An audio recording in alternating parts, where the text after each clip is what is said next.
कारा में female reproductive part oogonium या न्यूक्यूल कहलाता है।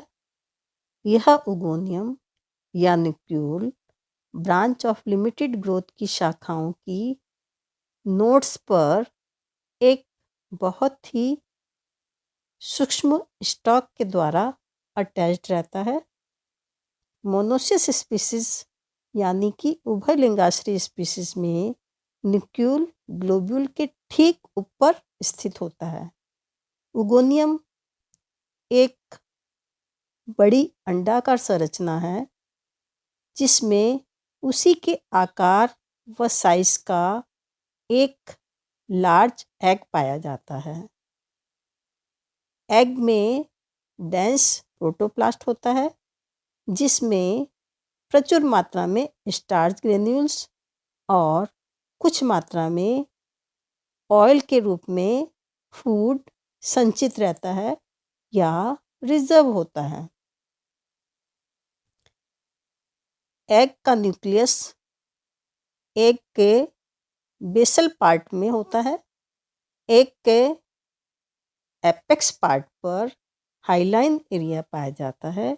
इस हाइलाइन एरिया को रिसेप्टिव स्पोर्ट कहते हैं।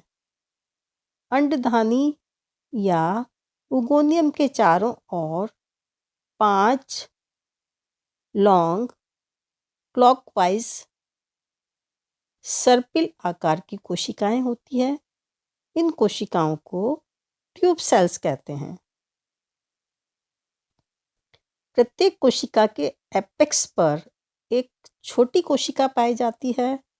इस प्रकार ओगोनियम के एपेक्स पर 5 छोटी कोशिकाओं का एक ताज का निर्माण हो जाता है जिसे कि कोरोना कहते हैं।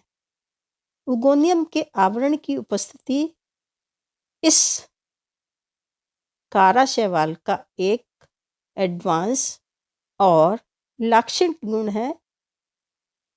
इसकी तुलना हम ब्रायोफाइटा ग्रुप के आर्चिगोनियम के जैकेट से कर सकते हैं।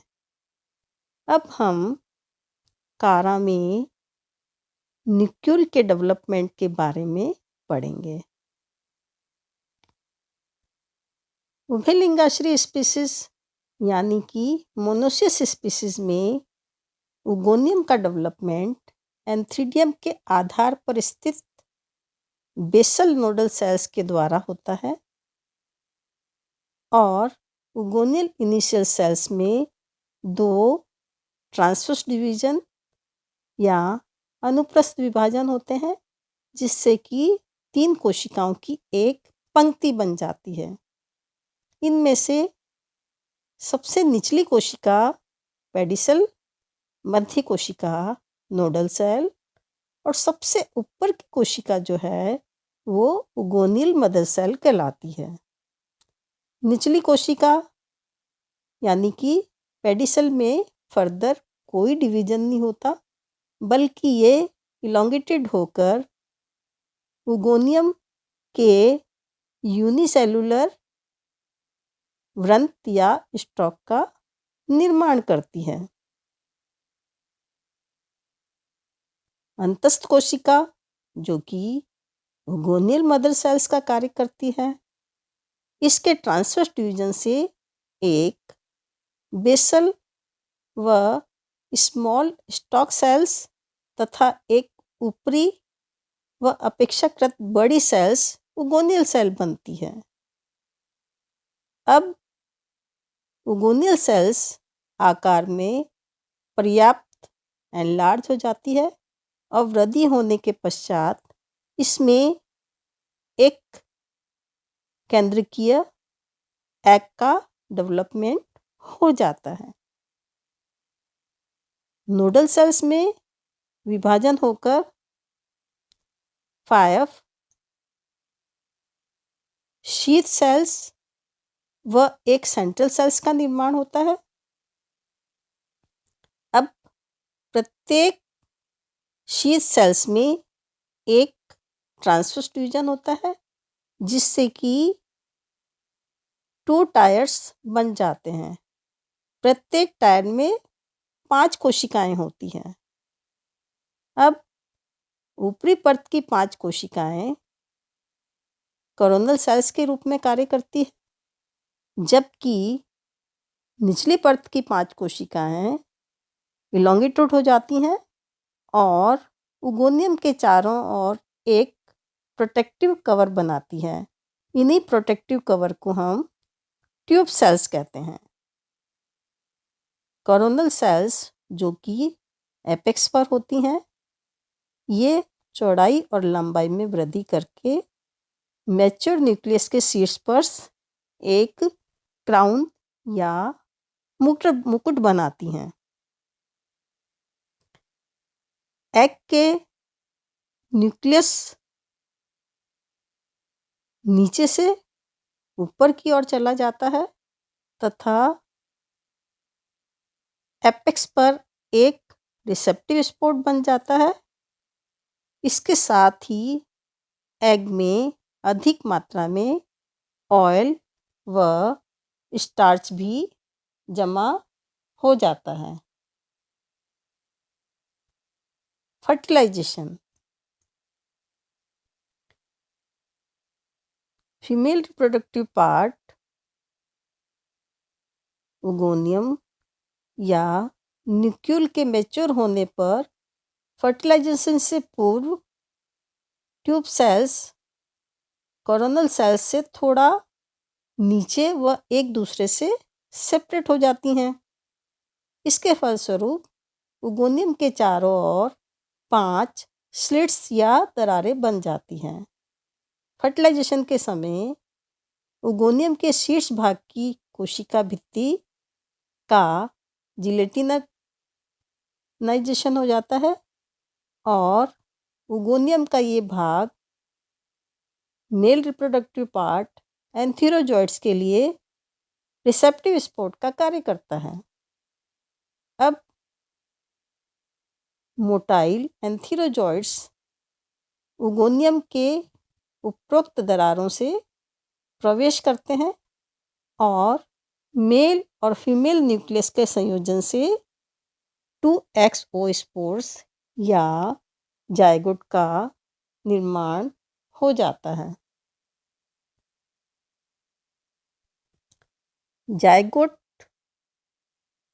फर्टिलाइजेशन के उपरांत अपने चारों ओर एक सेलुलोज की वॉल का निर्माण करता है और इसकी वॉल की चारों परतें एक दूसरे से डिफ्रेंशिएट होती हैं।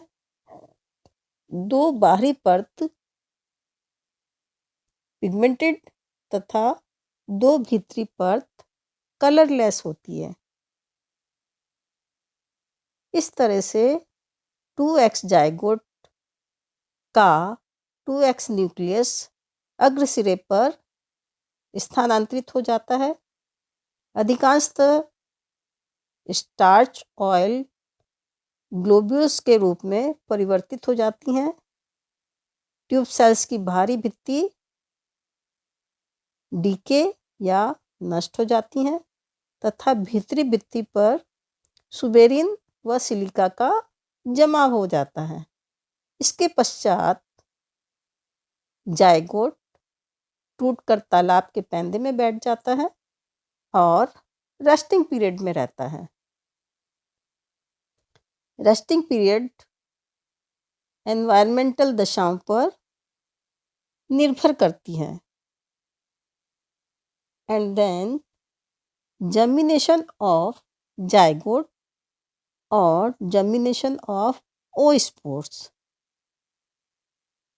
जर्मिनेशन के समय जायगोट का 2x न्यूक्लियस एपेक्स की ओर बढ़ता है।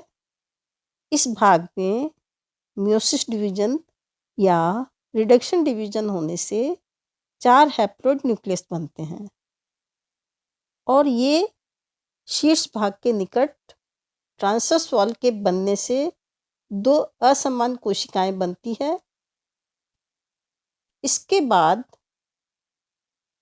एक स्मॉल लेंटिकुलर एपिकल सेल्स में एक न्यूक्लियस तथा बेसल लार्ज सेल्स में 3 न्यूक्लियस स्थित हो जाते हैं। लेंस सेल्स में वर्टिकल डिवीजन होता है और प्रोटोनिमल इनिशियल और राइजोइडल इनिशियल सेल्स का निर्माण होता है।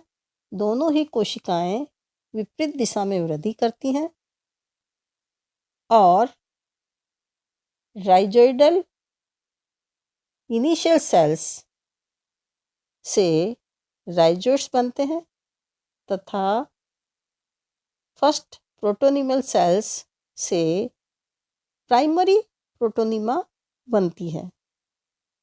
अब फिलामेंट के अंदर नोड और इंटरनोड डिफ्रेंशिएट होने लग जाते हैं और इसकी निचली नोड की पेरिफेरल सेल से राइजोइड्स और सेकेंडरी प्रोटोनिमल सेल्स का डेवलपमेंट होना स्टार्ट हो जाता है और ऊपर की जो नोड्स होती हैं उसकी परिधीय कोशिकाएं जो हैं उससे उत्पन्न लेटरल से नए एक्सिस का निर्माण स्टार्ट हो जाता है।